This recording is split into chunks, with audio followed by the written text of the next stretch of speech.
झारखंड की राजनीति में इन दिनों राधा कृष्ण किशोर चर्चा का विषय बने हुए हैं और राधा कृष्ण किशोर को लेकर लगातार कयास लगाए जा रहे हैं कि राधा कृष्ण किशोर अपनी राजनीति को आगे कहां ले जाएंगे। जिस तरीके से अपनी सुरक्षा उन्होंने वापस कर दी, डीजीपी को पत्र लिखा, उसके बाद दिल्ली के कार्यक्रम में वो मुख्यमंत्री के कार्यक्रम में वो नहीं गए, जो झारखंड सरकार का कार्यक्रम था उसमें वो नहीं गए। केशव महतो कमलेश जो प्रदेश अध्यक्ष हैं उनको लेकर नाराज़गी उनकी रही, लेकिन बाद में दिल्ली से लौट के आने के बाद उसी केशव महतो कमलेश के साथ वो बैठे हुए नज़र आए। पूरी तरीके से मान मनोबल की जो उम्मीद उन्होंने पाले हुए थे वो उसमें वो कामयाब होते हुए नज़र नहीं आए। दिल्ली भी गए, दिल्ली में कोई मान मनोबल नहीं हुआ, झारखंड में कोई मान मनोबल नहीं किया गया और एक तरीके से उनकी राजनीति को लेकर बड़े संशय की स्थिति हो गई। बातें यहाँ तक होने लगी कि क्या राधा कृष्ण किशोर का इस्तीफा हो जाएगा, राधा कृष्ण किशोर हेमंत सोरेन की कैबिनेट से बाहर हो जाएंगे। इन तमाम तरह की बातें पिछले दिनों चर्चा में होती रही। उनकी सुरक्षा को लेकर भी, उनके गाड़ी वापस करने को लेकर भी तमाम तरह की चर्चाएं हुई, तमाम तरह के गॉसिप हुए। लेकिन इसी बीच राधा कृष्ण किशोर को लेकर जो एक बड़ी जानकारी आई है और उन्होंने जो मीडिया से बात करते हुए जो बड़ी बातें कही है उसमें उन्होंने साफ साफ कह दिया है कि वो राजनीति से संन्यास लेने वाले हैं। पहले आप सुनिए कि राधा कृष्ण किशोर क्या कह रहे हैं, फिर उस पर हम आगे बात करेंगे। 2029 में जब चुनाव होगा तो राजनीतिक उम्र हमारी 50 वर्ष की हो जाएगी। एक समय ऐसा आना चाहिए कि भगवान अगर कुछ समय आपको दिया हो तो आप जरा धर्म, कर्म, समाज के उत्थान के लिए, परिवार के लिए और कुछ देशाटन के लिए भी समय निकालना चाहिए। तो मेरे मन की इच्छा यही है, जो मैं साफ साफ आपके माध्यम से लोगों तक पहुंचा रहा हूँ। मेरे बहुत मैंने देखा है केंद्र की राजनीति में, मैं डायरेक्ट वहाँ नहीं रहा हूँ, और लेकिन केंद्र की राजनीति को आज से नहीं, इंदिरा जी के ज़माने से अब तक देखता आ रहा हूँ। कोई उसकी लालसा नहीं है। तो 2029 के चुनाव में मैंने अभी तक मन बनाया है। परिस्थिति क्या उत्पन्न होगी मैं नहीं जानता हूँ। मौका मिला तो क्या करेंगे राधा कृष्ण? बताते हैं हम। पहले इस बात को पूरा कर ले कि मैं चुनाव लड़ने के लिए तनिक भी इच्छुक नहीं हूँ। मेरा मन कहता है कि फिर समाज के लिए कुछ काम करें, कुछ लिखने पढ़ने का काम किया जाए, कुछ वित्तीय व्यवस्था के ऊपर जो हमारी त्रुटियां हैं हम उस पर कुछ लिखें। और सबसे बड़ी बात यह है कि आज जिस तरह वोट बैंक के लिए धर्मों को बांटकर, जातियों को बांट करके भारतीय लोकतंत्र में लोग सत्ता के माध्यम सत्ता तक पहुंच रहे हैं, ये भारत के लिए बड़ा नुकसानदेह बात है। मैं इस पर भी कुछ लिखना चाहता हूँ। भारत में रहने वाले लोग, कोई भी चाहे वो अल्पसंख्यक हो, कोई दूसरे राज्य में, देश में तो नहीं जा रहा है। फिर मैं इस पर भी लिखना चाहता हूँ समेकित रूप से कि आखिर हिंदुस्तान में रहने वाले लोग जो किसी धर्म में भले ही उनका जन्म हुआ, लेकिन क्या परिस्थिति है कि वो धर्मांतरण करने पर विवश हो रहे हैं, या स्वेच्छा से हो रहे हैं, या फिर धर्म जो परिवर्तन कर रहे हैं किसी लाचारी में, किसी व्यवस्था में कर रहे हैं। ऐसे ऐसे कई विषय हैं जिस पर लिखने की इच्छा होती है। तो समय मिलेगा, बैठेंगे तो लिखेंगे उस पर। कि हमारे मन की इच्छा नहीं है, और हमने आपको ये भी बताया कि मन में इच्छा नहीं है। अगर परिस्थिति कुछ ऐसी आएगी, पार्टी का निर्देश होगा। जब हम पार्टी में हैं तो हम अपने आप में तो कुछ नहीं।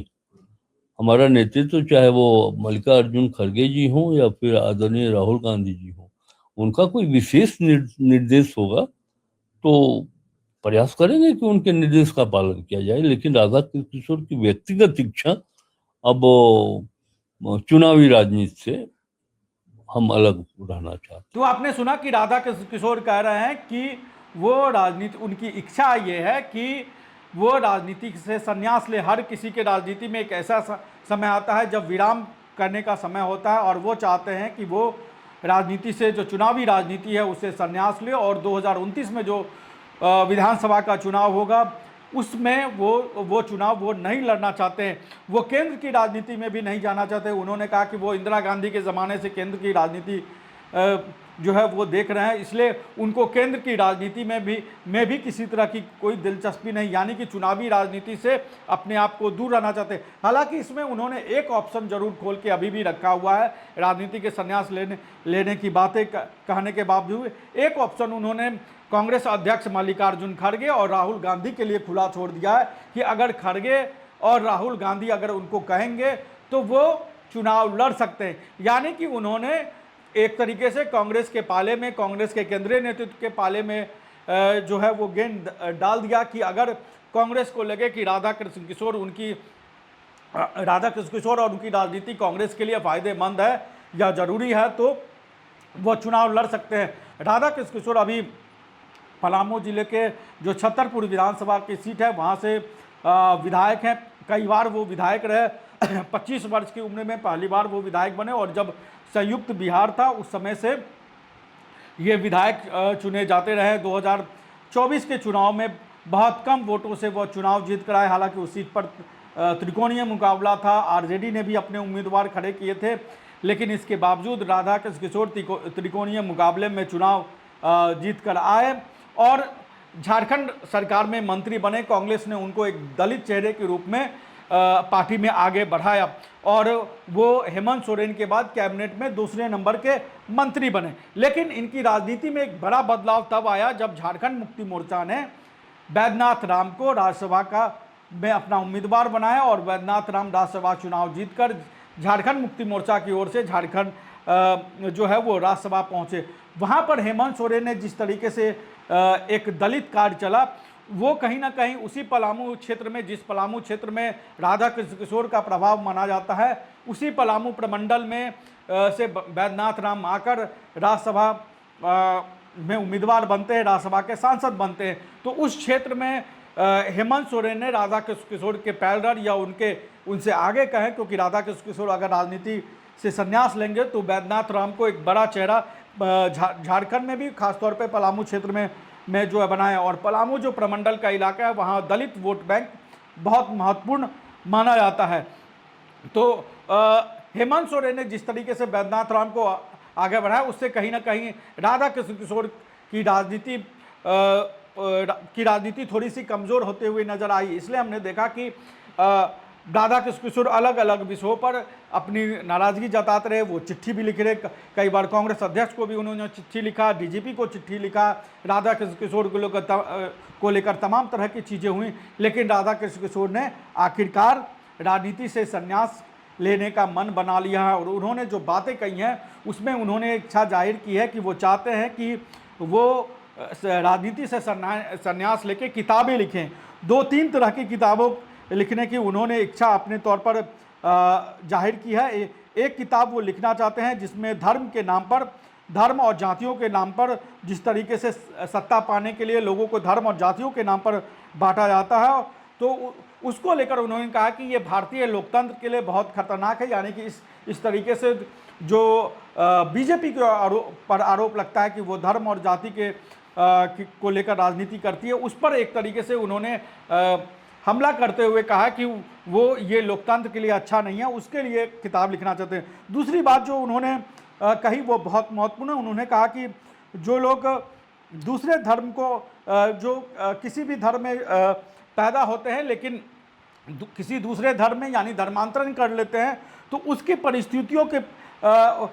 परिस्थितियों पर वो किताब लिखना चाहते हैं कि ऐसा क्यों है, कि क्या वजह रहती है कि वो धर्मांतरण करते हैं, धर्म परिवर्तन करते हैं। और झारखंड में आपको याद होगा कि धर्म परिवर्तन एक बड़ा मुद्दा बीजेपी अपने तौर पर बना रही है, जिसमें बीजेपी ये कह रही है कि आदिवासी बड़ी संख्या में ईसाई जो है मिशनरियों के प्रभाव में ईसाई धर्म वो अपना रहे हैं।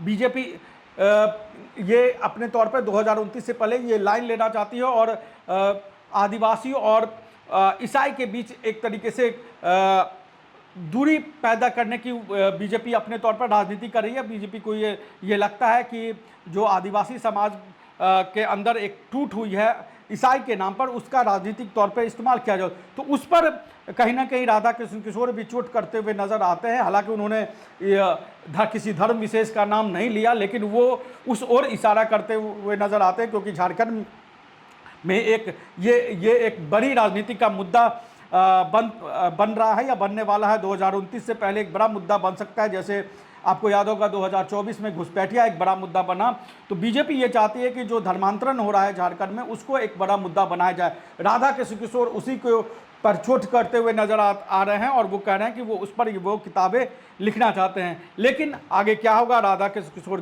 क्या वाकई में किताब लिखेंगे, उसमें किस तरह की बातें रहेंगे, क्या ऐसी कोई बातें अपनी किताब में भी खुलासा करेंगे जो कि किसी पार्टी विशेष को या तो बीजेपी के लिए असहज हो या खासतौर पे कांग्रेस और गठबंधन के लिए असहज हो, ये भी देखने वाली बात होगी। लेकिन राधा कृष्ण किशोर की राजनीति किस ओर चल रही है, वो राधा कृष्ण किशोर ने अपने तौर पर इशारा कर दिया। राजनीति से संन्यास लेने की बातें वो कहे कि क्या वो कांग्रेस के ऊपर एक दबाव बनाने की कोशिश करे, ये भी देखना होगा, क्योंकि उन्होंने अभी भी एक दरवाज़ा खुला रखा है कि कांग्रेस अध्यक्ष खड़गे और राहुल गांधी अगर उनको कहेंगे तो वो उस पर विचार करेंगे।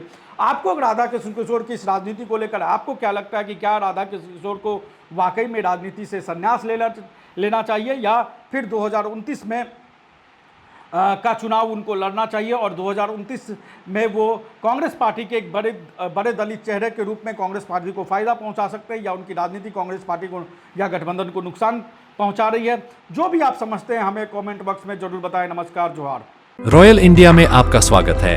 भारत के सबसे विश्वसनीय सोलर मोटर पंप और MPPT कंट्रोलर निर्माता रॉयल इंडिया का high performance movable trolley solar water pumping system प्रस्तुत है। बेहतर दक्षता के लिए डिजाइन किया गया और आसानी से ले जाने योग्य। सरकारी परियोजनाओं के लिए अनुमोदित देश भर के कॉन्ट्रैक्टर्स और एजेंसियों की पहली पसंद। MNRE द्वारा अनुमोदित, उल प्रमाणित, उद्योग मानकों के अनुरूप स्वदेशी उत्पाद। सार्थक ऊर्जा समाधान के लिए हमारे साथ साझेदारी करें। आज ही संपर्क करें।